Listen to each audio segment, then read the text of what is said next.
ปฏิรูปปัจจุบันเนี่ยเป็นตัวตะเกียนตัวน่ะตะเกียนน้ำมูน่ะสนองน่ะ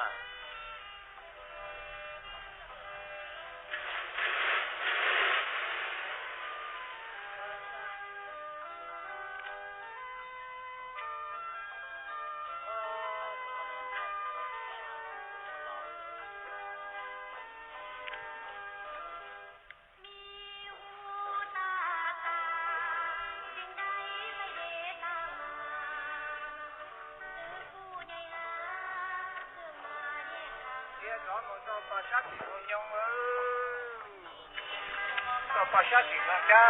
เชียงมันตัวชาติว่าไว้คำตายตลาดสินค้าของผู้ไว้คำตาย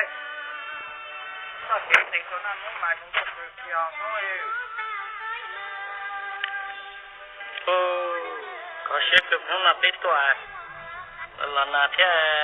กินเช่มันเย่เท่ๆก็จะเอาไปโรยดู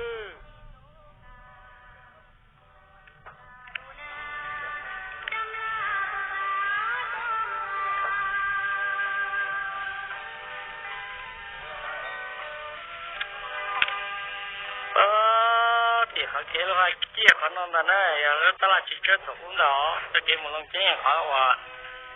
นี่การทอนยอนตัวเป็นนั่นน่ะ